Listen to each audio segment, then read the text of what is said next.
10 mois se sont écoulés depuis la disparition bouleversante de son mari, l'homme qu'elle appelait son axe du monde, son complice invisible, celui qui partageait chacune de ses saisons de vie sans jamais chercher à occuper la lumière. Pour le grand public, Isabelle Morini-Bosc n'a jamais été qu'un visage solaire de la télévision française, une chroniqueuse passionnée dont la voix trahissait autant la curiosité que la bienveillance. Mais derrière cette présence familière se cachait une femme qui, depuis presque un an, apprenait à respirer autrement, plus lentement, plus douloureusement, mais aussi plus lucidement. L'annonce de la mort de son mari avait frappé les téléspectateurs comme un choc brutal, presque irréel. Beaucoup connaissaient la journaliste pour son énergie inépuisable sur les plateaux, pour sa manière unique de raconter la télévision comme on raconte une histoire intime. Peu savaient en revanche que derrière cette vigueur se trouvait un homme discret, son pilier silencieux, celui qui encourageait ses engagements, apaisait ses doutes et partageait avec elle l'essentiel. Une tendresse patiente, stable, presque rare à notre époque. La perte de cet amour avait plongé Isabelle dans une obscurité qu'elle n'avait jamais connue. Les premiers mois n'avaient été qu'un enchaînement de gestes mécaniques, comme si chaque parcelle de son quotidien avait été vidée de sa substance. Mais le public n'avait perçu que la surface.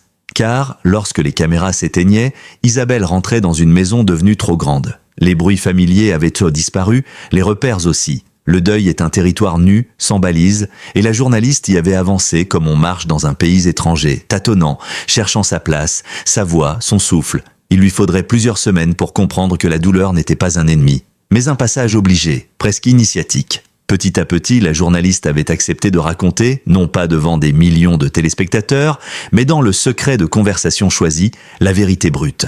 Elle avait perdu non seulement un mari, mais une part d'elle-même. Pourtant, 10 mois plus tard, quelque chose avait changé. Une fissure dans le silence, une nuance dans son regard, non pas une disparition de la douleur, car la douleur véritable ne disparaît jamais vraiment, mais une forme de paix nouvelle, fragile, encore hésitante. Ceux qui la connaissent personnellement l'ont remarqué les premiers. Isabelle recommençait à sourire sans s'excuser, à parler sans détourner le regard, à exister autrement que dans la survivance. Et surtout, elle avait accepté quelque chose qu'elle croyait impossible. La possibilité que son cœur puisse encore ressentir autre chose que le manque. Pendant longtemps, l'idée même d'un nouvel attachement lui paraissait presque une trahison. Elle l'avait confié à demi-mot à quelques proches. On me demande parfois si je vais refaire ma vie. Mais est-ce qu'on refait une vie? On la continue, c'est tout. Et pourtant, la vie continue parfois en révélant une vérité inattendue. Le cœur, même brisé, reste un organe vivant. Il se débat, il supplie, il espère. Il ne se satisfait pas du vide. Les semaines passaient et, dans le cercle restreint de ses amis, on observait un phénomène discret. Isabelle retrouvait des élans qu'on croyait éteints, une attention nouvelle à ses vêtements, un regain d'enthousiasme lorsqu'elle évoquait certains projets, une lueur différente dans sa voix lorsqu'elle parlait d'une personne en particulier. Rien de spectaculaire, rien d'évident non plus, une transformation lente, presque insaisissable. Le public, lui, n'en savait rien. Pour les téléspectateurs, Isabelle restait la professionnelle irréprochable, toujours ponctuelle, toujours préparée, toujours passionnée. Personne n'imaginait qu'en coulisses se jouait un chapitre intime, complexe, où se mêlaient fidélité au passé et courage du présent. 10 mois après la disparition de l'homme de sa vie, quelque chose, ou peut-être quelqu'un, avait commencé à modifier son rapport au monde. Elle ne l'a jamais dit ouvertement, mais elle ne l'a pas caché non plus. Il y avait un prénom qui revenait plus souvent. Une présence qui se faisait sentir dans ses récits, même anodins. Un timbre de voix qu'elle évoquait parfois avec une réserve presque adolescente, étonnée elle-même de ce frisson inattendu. Au début, elle refoulait tout. Elle se disait qu'il ne s'agissait que d'un mécanisme de protection contre la solitude. Mais non, c'était autre chose, une évidence encore floue, mais réelle. Un soir, lors d'un dîner amical, un de ses proches lui lança sans détour « Tu parles de lui comme si tu avais peur que quelqu'un s'en rende compte. Mais on le voit, Isabelle, tu revis ?» Elle resta silencieuse puis baissa les yeux. Un long silence suivit, dense, presque solennel. « Ce n'est pas simple ?» répondit-elle enfin. Et elle avait raison, rien n'était simple. Mais tout était vrai. Car, derrière ce que beaucoup imaginaient comme un simple renouveau social, il y avait en réalité un bouleversement bien plus intime. Isabelle avait rencontré quelqu'un qui, sans remplacer le passé, donnait un sens nouveau à son présent. Loin d'être une passion inattendue, c'était une présence patiente, profonde, respectueuse de ses blessures et de son histoire. Une présence qui, doucement, redonnait de la lumière à une femme qui avait longtemps avancé dans l'ombre. 10 mois après la mort de son mari, Isabelle Morini-Bosc n'était pas en train de tourner la page, car on ne tourne jamais la page d'un amour véritable. Elle avait simplement découvert que le cœur humain est vaste, complexe et capable de contenir plusieurs vérités à la fois. La fidélité à un amour disparu et l'émergence d'un amour nouveau, inattendu, peut être nécessaire. Et pour la première fois, elle acceptait de ne plus lutter contre cette possibilité. De sa renaissance, ce que le public ignore encore, c'est que cet aveu intérieur et la reconnaissance qu'elle pouvait encore aimer est sans doute l'acte le plus courageux de sa vie. Un acte qui bientôt la conduira à révéler publiquement ce qu'elle n'a confié qu'à très peu. L'existence de l'homme qui, aujourd'hui, l'aide à redevenir entière. De cette renaissance avait été celui du silence qui se fracture, le second fut celui de la révélation progressive, presque imperceptible, d'une présence nouvelle dans la vie d'Isabelle Morini-Bosc. Une présence d'abord ténue, comme une ombre douce, se glissant entre les lignes de ses journées, puis de plus en plus affirmée, jusqu'à devenir ce qu'elle-même appelle aujourd'hui un soutien inattendu, venu d'un endroit que je n'imaginais plus. Pour comprendre comment cet homme est entré dans sa vie, il faut revenir presque 1 an en arrière, lorsque le deuil était encore un territoire inhospitalier. À cette époque, Isabelle vivait dans une temporalité étrange. Les heures étaient longues, mais les jours passaient de vite, comme si le temps lui-même hésitait à la laisser avancer. Ses obligations professionnelles l'aidaient à tenir debout, mais dès qu'elle rentrait chez elle, le silence devenait assourdissant. C'est dans ce contexte fragile qu'elle a renoué avec une vieille connaissance, un ami de longue date qu'elle n'avait jamais vraiment perdu de vue, mais avec qui les échanges étaient à rester sporadiques. Un homme cultivé, discret, doté d'une écoute rare, ce genre de personne qui ne cherche pas à briller mais à comprendre, qui ne parle pas pour occuper l'espace mais pour l'apaiser. Il faisait partie de ceux qui avaient immédiatement perçu la profondeur de sa détresse, non pas parce qu'elle la montrait ouvertement mais parce qu'il savait lire entre les lignes de ses silences. Au départ, il n'y avait rien de sentimental, rien qui s'apparente à une romance, simplement un lien humain, une solidarité instinctive. Un soir, il lui avait envoyé un message bref, presque banal. « Si tu as besoin de parler, je suis là ». Isabelle n'avait pas répondu tout de suite. L'émotion était encore trop vive, trop proche de la surface. Mais le message resta dans un coin de son esprit. Quelques jours plus tard, alors que le poids du vide devenait insoutenable, elle lui écrivit « Merci, je ne sais pas quoi dire, mais merci. » C'est ainsi que tout a commencé. Non pas par une déclaration, mais par une écoute. Les premières conversations durèrent des heures. Il ne cherchait ni à la consoler, ni à minimiser sa souffrance. Il la laissait dire, raconter, se souvenir. Il comprenait instinctivement que le deuil n'a pas besoin de réponse, mais d'espace. Isabelle, qui avait passé sa vie à analyser les émotions des autres, découvrait soudain qu'elle avait trouvé quelqu'un capable de décrypter les siennes. Peu à peu, une forme de confiance s'installa. Il n'était pas envahissant, jamais. Il ne demandait rien. Il était simplement là, dans une présence régulière mais délicate, comme un point d'ancrage dans une mer encore agitée. Isabelle lui confia un jour « Tu es la première personne avec qui je peux parler sans avoir peur qu'on me dise de passer à autre chose. » Il lui avait répondu « On ne passe pas à autre chose, on avance avec. » Ces mots l'avaient bouleversée bien plus qu'elle ne l'admettra publiquement. Ce n'est qu'après plusieurs mois que leur relation passa d'un échange presque thérapeutique à quelque chose de plus profond. Les premiers signes furent subtils, un intérêt marqué pour ses projets, une attention particulière à ses absences, un sourire différent dans sa voix lorsqu'elle évoquait son nom. Ses amis proches, eux, l'avaient remarqué avant elle. « Tu sais que ta voix change quand tu parles de lui ?» Elle avait rougi, comme une adolescente prise en flagrant délit. « Je ne sais pas, ce n'est rien, enfin, je ne crois pas. » Mais c'était quelque chose d'immense même. Cet homme n'essayait pas de remplacer son mari, et Isabelle aurait immédiatement rejeté quiconque s'y serait risqué. Il respectait le passé, l'honorait même. Il savait qu'il entrait dans une vie encore baignée de souvenirs, et il ne voulait pas les effacer. Au contraire, il les reconnaissait comme partie intégrante de la femme qu'elle était. Cette compréhension profonde, presque intuitive, fut le premier ciment de leur lien. Avec le temps, un rituel s'installa. Ils se parlaient chaque soir, jamais longtemps, mais suffisamment pour que la journée d'Isabelle se termine autrement que dans le vide. Il lui envoyait des articles à lire, des musiques à écouter, des petites attentions qui n'avaient l'air de rien mais qui, pour elle, représentaient un souffle neuf. Il savait lui rappeler que la vie existait encore, sans brutalité, sans injonction. Une fois, après une émission difficile, elle l'appela sans réfléchir. Elle était fatiguée, émotive, sur le point de craquer. Il l'écouta sans un mot, puis lui dit simplement « Tu as fait du bon travail aujourd'hui. Tu peux être fier de toi. » Ce compliment, d'une simplicité presque enfantine, lui fit monter les larmes aux yeux. « Ça fait longtemps que personne ne me l'a dit, » avoua-t-elle. Un tournant discret venait d'être franchi. Car, si ce chapitre raconte la présence de cet homme, il raconte surtout ce que cette présence éveillait en elle, la possibilité de se sentir soutenue, regardée, comprise, sans culpabilité. Le plus grand obstacle n'était pas le regard des autres, mais le sien. Elle craignait d'être jugée, bien sûr. Mais plus encore, elle craignait de trahir la mémoire de son mari en permettant à quelqu'un d'autre de s'approcher de son cœur. Pendant longtemps, elle refusa de voir l'évidence. Ses proches lui disaient « Il y a quelque chose entre vous, ne le nie pas ». Elle répondait « Ce n'est qu'un ami, il m'aide, c'est tout ». Mais sa voix tremblait légèrement en prononçant ces mots. On ne tremble pas pour un simple ami.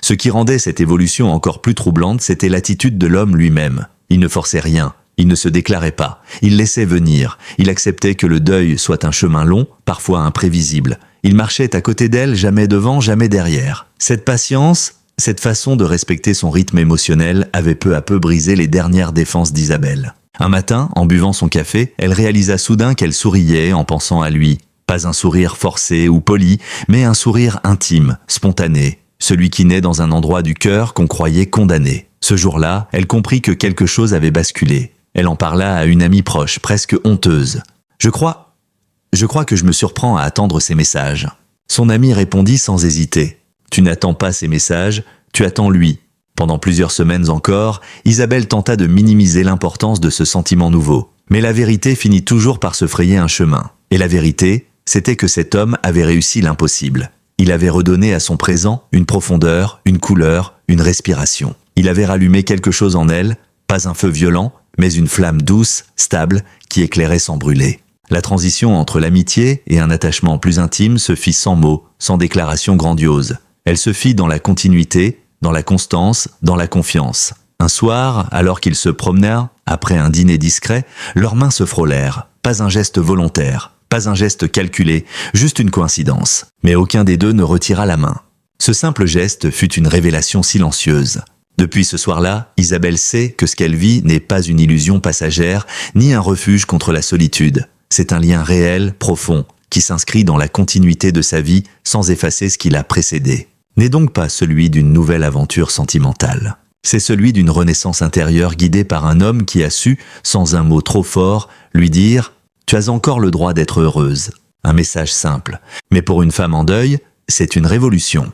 Au fil des mois, l'histoire qui se tissait dans l'ombre avait pris une ampleur intime que même Isabelle Morini-Bosc ne pouvait plus ignorer. Ce qui, au départ, n'était qu'une épaule bienveillante était devenu un ancrage. Ce qui n'était qu'un échange innocent était devenu un rendez-vous quotidien. Ce qui n'était qu'un réconfort était devenu une certitude douce, presque lumineuse. Mais jusqu'ici, tout cela restait enfermé dans le cercle étroit de son cœur et discrètement dans la perception attentive de ceux qui la côtoyaient chaque jour. Vint alors le moment, inattendu et redouté, où Isabelle comprit qu'elle ne pouvait plus cacher ce qu'elle ressentait. Non pas parce qu'elle voulait l'exhiber, jamais elle n'a eu le goût de la mise en scène, mais parce qu'elle voulait reprendre possession de sa vérité. Et si depuis 10 mois la douleur avait dicté sa vie, il était temps que la vie elle-même reprenne la parole. Depuis la disparition de son mari, les téléspectateurs s'étaient de montrer d'une compassion exemplaire. Ils avaient accompagné chaque retour sur les plateaux de télévision avec une tendresse discrète, presque familiale. Isabelle avait longtemps cru qu'elle devait leur montrer une force irréprochable, comme si la fragilité était un affront à l'image qu'ils avaient d'elle, mais ce public, qui la connaît depuis des décennies, savait aussi reconnaître les nuances d'un visage. Et un jour, une téléspectatrice lui écrivit « On voit que vous respirez autrement. Quelle que soit la raison, soyez heureuse. Vous le méritez. » Cette phrase, simple mais bouleversante, fit vaciller quelque chose en elle.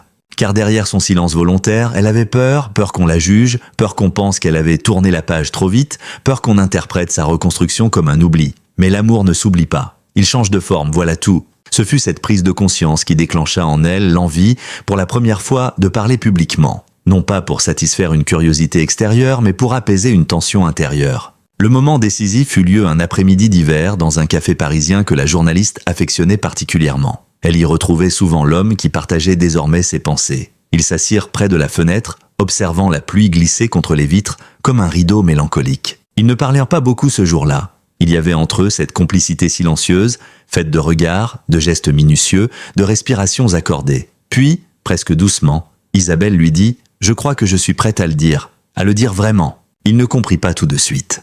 À dire quoi? Elle inspira profondément.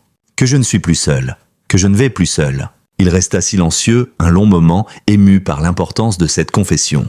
Alors dis-le quand tu te sentiras en paix. Pas pour moi, pour toi. Ces mots furent la confirmation qu'elle attendait. Cet homme ne cherchait pas à être proclamé ni exposé. Il voulait qu'elle existe pleinement, librement. Ce fut précisément ce qui la convainquit qu'il était temps de franchir un cap. Quelques jours plus tard, lors d'une émission où elle était invitée à intervenir comme chroniqueuse, une question lui fut posée, une question anodine, presque banale. « Comment allez-vous aujourd'hui, vraiment ?» Pour la première fois depuis 10 mois, elle répondit sans contourner la vérité. Elle respira, regarda droit dans la caméra et dit « Je vais mieux, beaucoup mieux.